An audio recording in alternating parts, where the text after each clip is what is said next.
Hi everyone, thanks for watching my build video of the Alien 5-inch frame from ImmersionRC.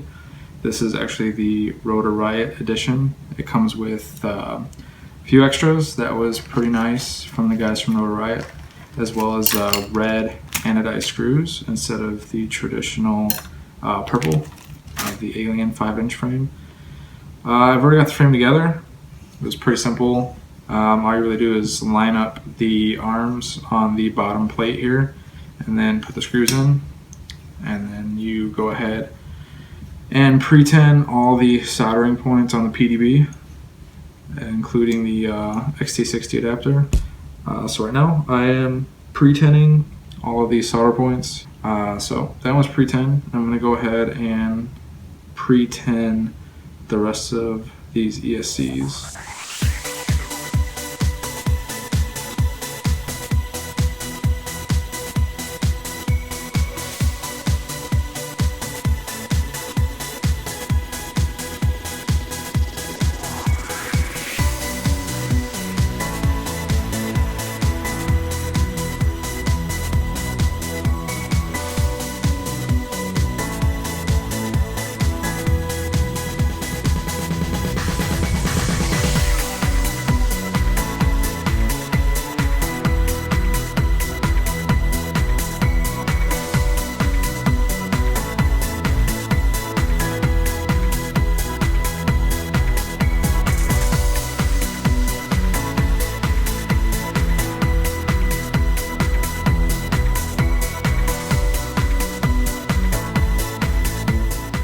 So next what we're going to want to do is take the ESCs.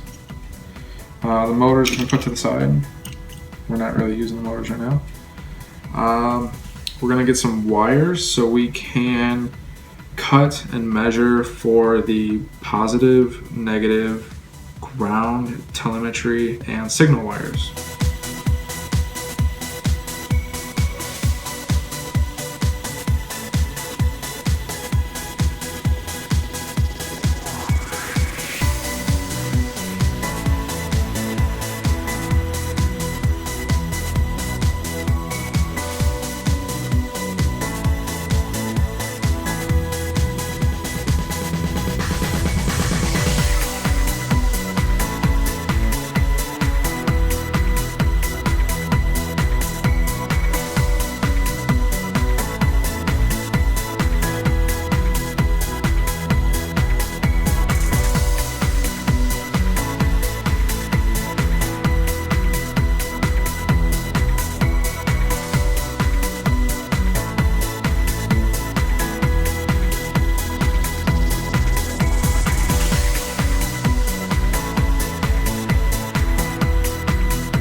Ground, telemetry, signal, and positive and negative wires. We're now going to take the ESCs and we're going to actually solder these together. Since they're both pre-tin, we're just going to heat up the solder, put it on there, and that's it. If you look really closely here, I don't know if you can see it in the camera, there's a small positive. So this is positive, this is negative, then you have your signal, telemetry, and ground. And that's how we're going to wire them up.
Alright, when you're done, it should look like this. You have your positive and negatives on the end, followed by the ground, signal, and telemetry wires in the middle. And then you follow the same procedure for attaching the motors. You strip down the ends, pre-tin them with some solder, and then you solder them together to the ESC. We will go ahead and there's a actual jumper right here on this particular ESC that will reverse the polarity of the motor and spin it the correct way. The standard way motor spins is counterclockwise. So for our clockwise motors, we're going to add a little bit of solder right there where my finger's pointing. It's very small, I don't know if you can see it, and that will reverse polarity. Alternatively, if you don't have a KISS ESC and you're using something else, for the motor mounts, for a 3-phase motor, all you have to do is cross any one of these 3 wires. So instead of having wires 1, 2, 3 being put into slots 1, 2, 3, you can take wire 1 and solder it into this middle spot right here, and then solder 2, which is in the middle, and put it in the first spot right here. So switching any 2 of these 3 wires will result in the motor spinning in the opposite direction. But the KISS ESCs are very nice because you can just add a little dab of solder there and it's good to go. So that's what we're gonna do.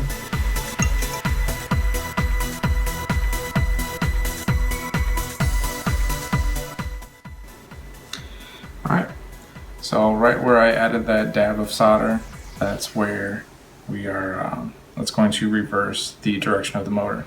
So next step, we're going to take some heat shrink and put it right over the ESC. Alright, and we're done. This is what it should look like. It is shrink wrapped or heat shrunk, whatever, same thing. The wires are all secured in there.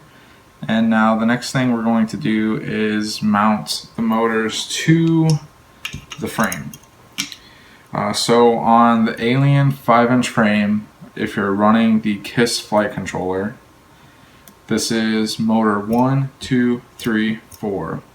Motors 1 and 3 need to have these soldered jumpers because they are clockwise motors.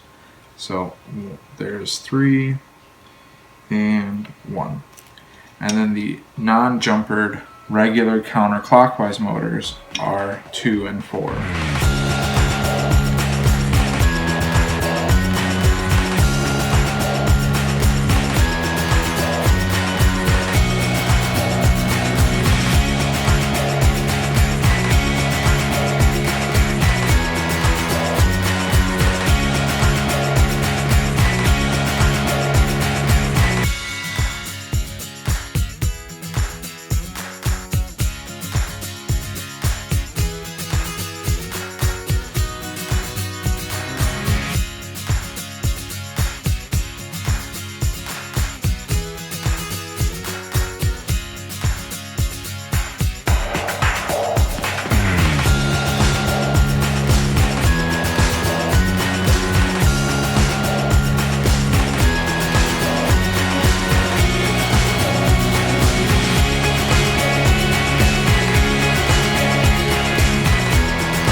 Alright, so when you're done, it should look something like this.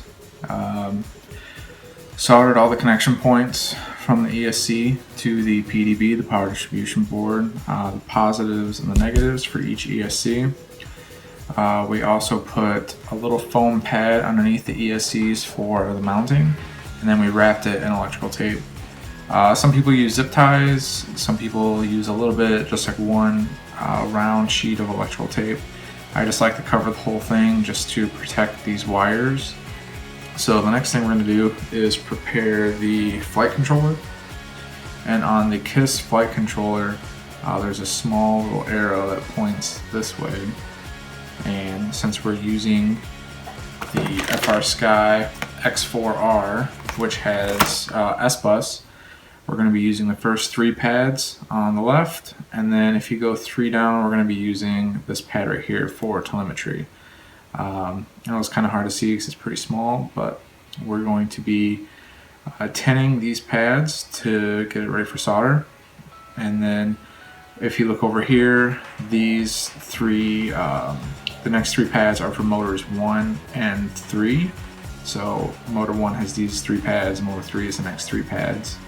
And if you flip it over, the back has motors 2 and 4.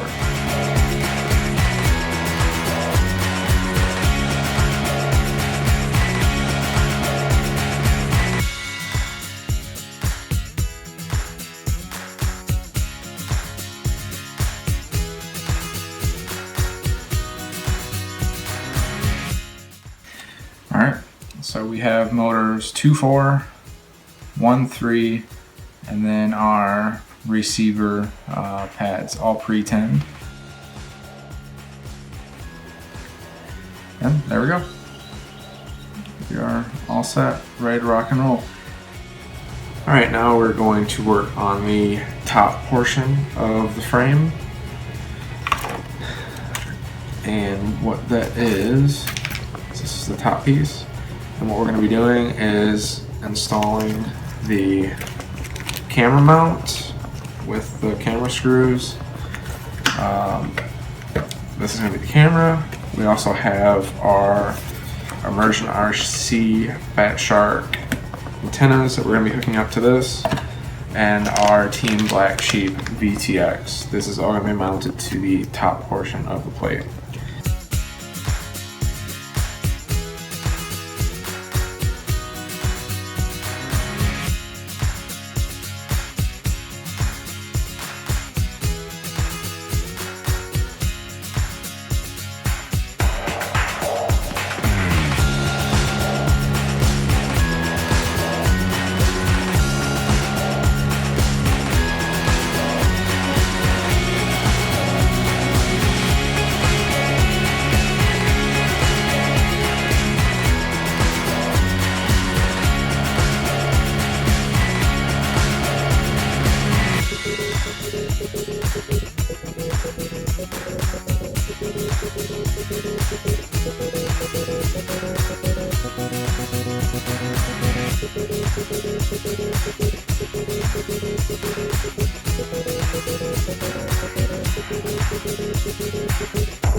Make sure that the screws get flush and that they're in all the way. You can tell because the backs are sticking out. If you did any more than that, this is just cheap nylon threading, so you could actually mess this up, and you don't want to do that.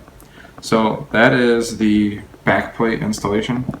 So next we have these 2 K looking brackets, and how these work is when you set the camera in here, there's a little hole, and there's the old bolt hole openings right there in the camera that just slips through right there. So the bolt hole is sticking out, and what we're going to do with these L-shaped brackets that we just put on is if we come over here to the side and then you just line it up back to the way we had it, and that screw is actually going to go in that hole right there in this L-shaped bracket. There's a little hole, and that's what that screws into, just like that.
Once you're all finished, this is what it looks like. We have the battery pad here is what the battery sits on. It's a sticky foam. We have the battery straps that go up underneath. We used a ratchet strap here to mount the antenna to the VTX. Right there, the strap goes across. We also used a zip tie to run through these little screw holes and then through the top portion of the frame right here. Again, this is just going to secure in the event of a crash. It's going to keep this nice and secure. If any damage does occur, it'll most likely happen to the antenna. So we're actually not going to worry too much about that because we're really just trying to protect the video transmitter from damage. The last thing you want to do is have that RPSMA connector come ripping out there. We also have the camera mounted onto the frame, and that's it. That is the top portion of the frame. And then once we are all set here, we still have to solder all the wire connectors to here, but once we're all set, it should look something like so. Just like that. So it's getting close.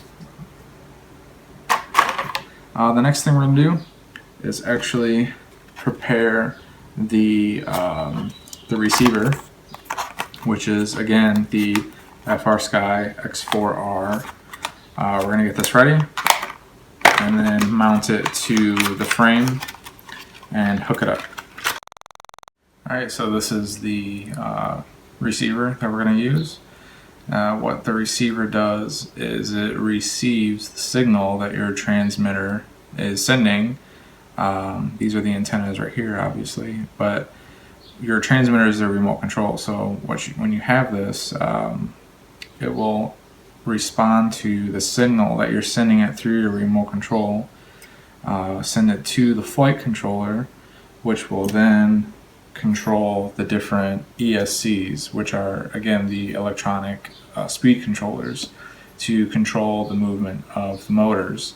So that way, as you're piloting the aircraft, it's there's a lot of working components here. So this is actually going to mount to the bottom plate about right there, and then we're going to mount the antennas, and they're going to be sticking up like that. But first we have to get this ready.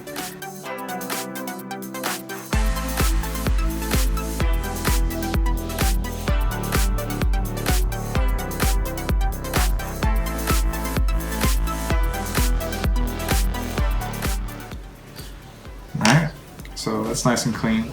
And now what we're going to do is, normally this would plug into the side here for all of your telemetry, but what we're going to use it for, if I can get it in, usually plugs in just like that, but we also have to have a cable that will go from here, which is the S-bus, which is your digital signal, to the flight controller, and we don't really need all of these for the telemetry. So what you do is we're going to actually modify this cable to do what we want it to do. So you're going to take this white one, which is already undone, it wasn't even in here, but you're just going to unwind it, kind of pull it off to the side and separate it. And then you're going to cut off the black, red, and yellow. We're going to remove the yellow, red, and black. We're going to remove this white one and put it where the yellow one is. The yellow one is the one that matters for telemetry, which again is the signal for all sorts of useful information that gets sent back to your transmitter. Alright, and now that that's done, this is what it should look like. This white cable, which was on this side, is now here where it's supposed to be. So we have that going on, and then we just again take this connector that already came together like this, and we're going to put it on these last three pins down here with the yellow facing out. Yellow is the digital signal for receiving to the flight controller, and then the red and black are obviously the positive and negative.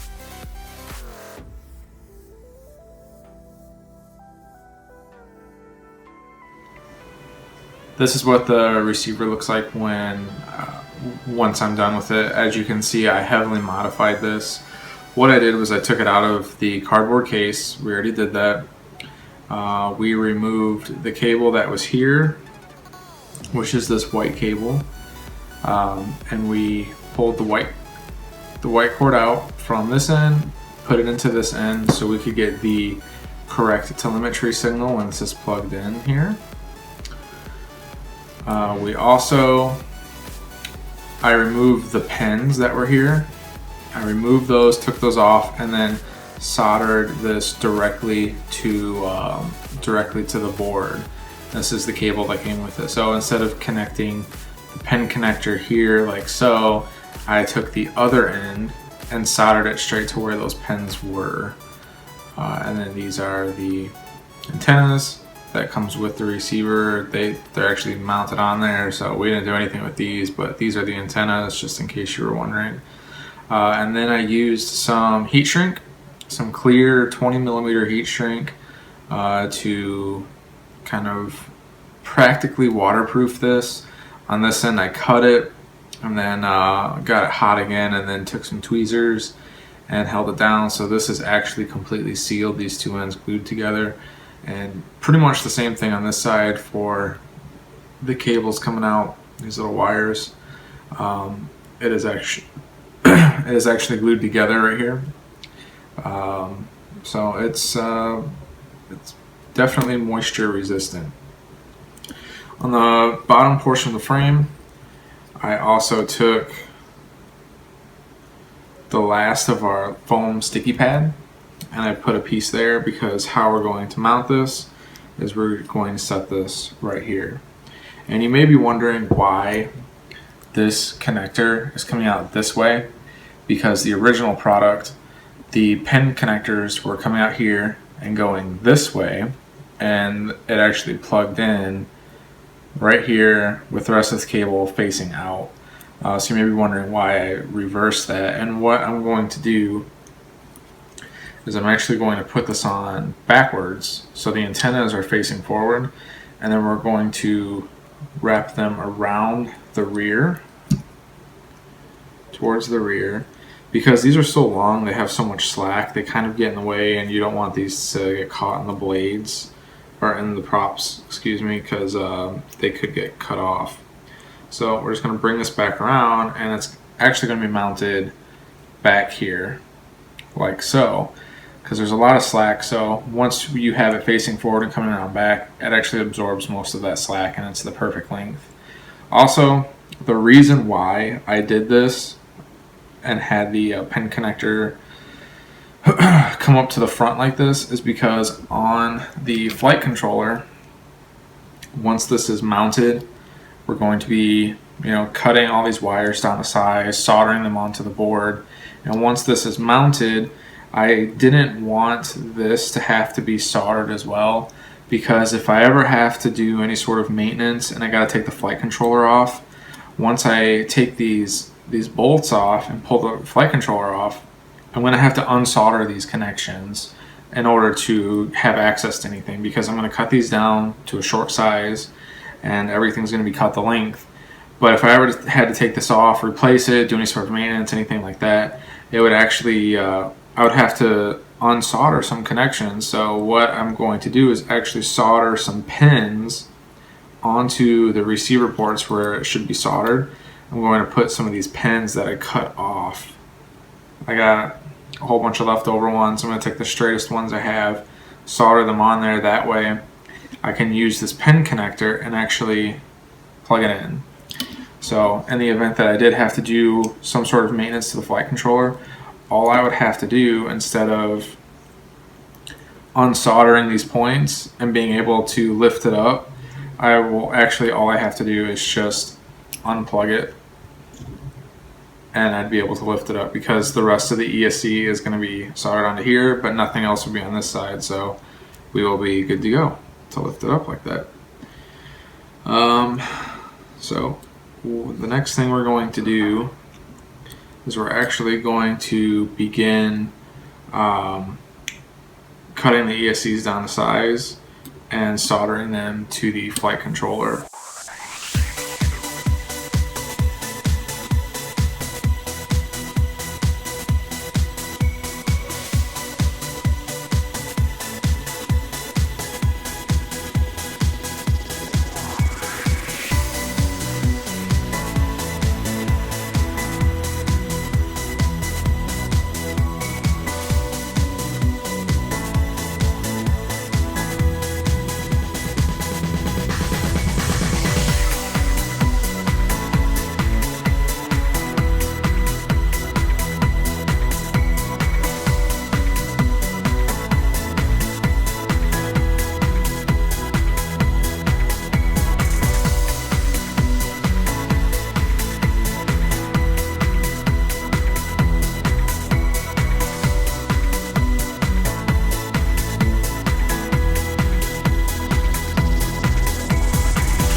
Alright, and we have everything soldered onto the board. We have all 4 ESCs connected to their proper spots. We have the voltage in and output coming from the board going to the PDB, which is soldered down right here. Last thing we're going to do is mount the flight controller. I'm going to mount the transmitter, connect the top plate after constructing the rest of the frame with the last of the screw kit here.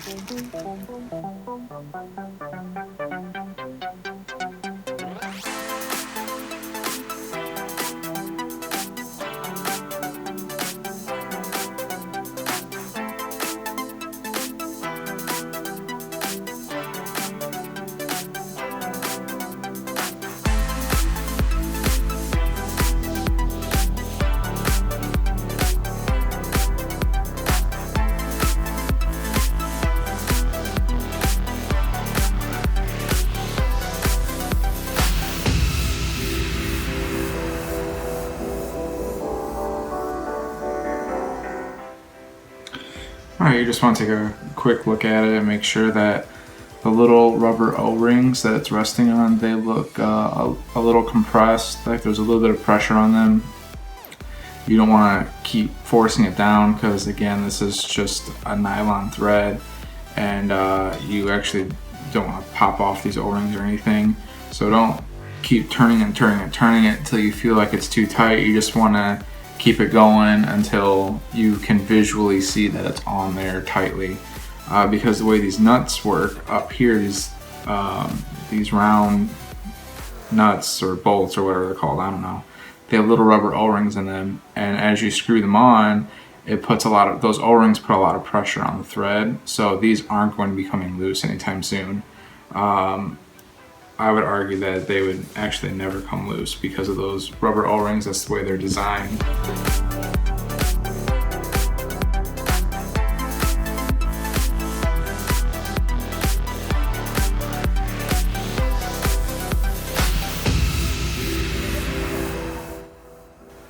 Alright, that is everything connected to the flight controller, and that is the flight controller mounted and ready to rock.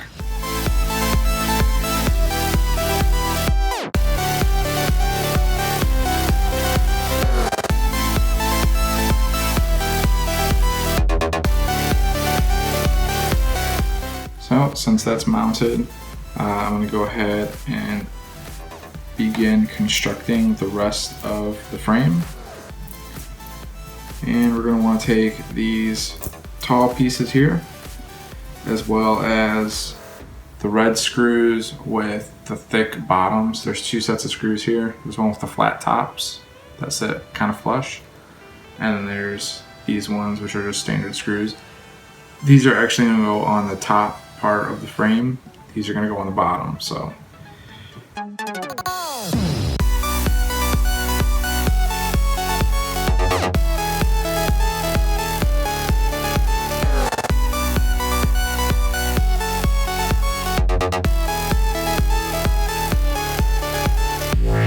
So the way we're going to mount these antennas is we're kind of gonna do it. This is the way Chad Final Glide from Rotor Riot did it on his build video, and I'm actually going to copy off of him because it's a pretty good idea. What they do is they use some heat shrink, two different sizes of heat shrink, and they use a zip tie. And what they do is they take a bigger piece of heat shrink, they put it over this plate. They also put a zip tie in the back here, and then they slip the antenna up through here as well. And then they slip the smaller heat shrink over it. And what this does is it's pretty clever. You don't want these antennas out by themselves exposed, especially if you get into a crash. They could get caught in the props, they could get cut off. That would be very, very bad. You want to keep them protected. So what this does is the smaller heat shrink will hold the inner tube of heat shrink, which has the antenna and the zip tie. And the zip tie is basically acting as a mask, like on a sailboat. It is going to be the mast that holds the antenna and gives it some rigidity so it sticks straight up, and it's not going to get caught in the props and cut. It's also going to be bendable and flexible. So it's pretty clever.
mounted nice and secure. Those antennas are on there very secure. You don't have to worry about anything happening to those guys.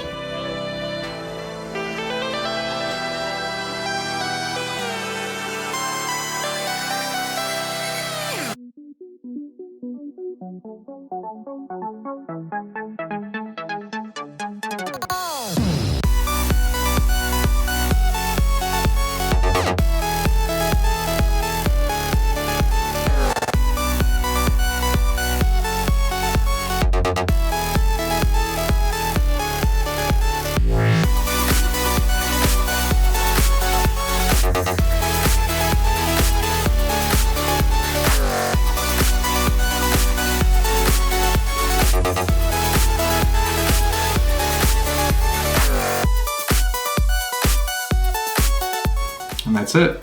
The last thing you gotta do is put the battery straps on and put your props on. Again, just like with the way we talked about the motors, they all turn towards the center of the body. So again, these motors are going to be spinning counterclockwise because the props are gonna go to the body. This one's gonna be spinning clockwise because it's gonna be spinning into the body. This one is clockwise as well because it's going to come around, spin into the body. This one is counterclockwise because it's going to spin into the body. So I have the HQ 5x4x3 red props. I also got these from Rotor Riot on their store page, and they match the red look I'm going for. You want the part that curves up to come in towards the body with the motor, the way the motor spins. You want the first thing that comes across to be the upper part of the propeller, and it's sloping down. And what that does is it creates lift. So it's moving itself through the air because it's pushing air down, because it's going from top to bottom with the slope. So if you were to put it on this way and it's got the slope coming towards the body with the motor, the direction, with the slope pointing up, so pretty much backwards, your quad's not going to go anywhere. It's going to be flying into the ground. It's just going to be like on the ground shaking, because it's the air, the way these are turning, if it's backwards, it's being pushed down. So you want it to be like so, with the angle going up.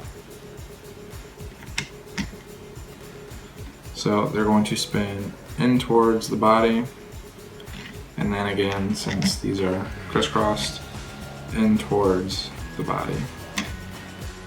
Thanks for watching. This is my first build. I learned as I went, so thanks for putting up with a lot of mistakes.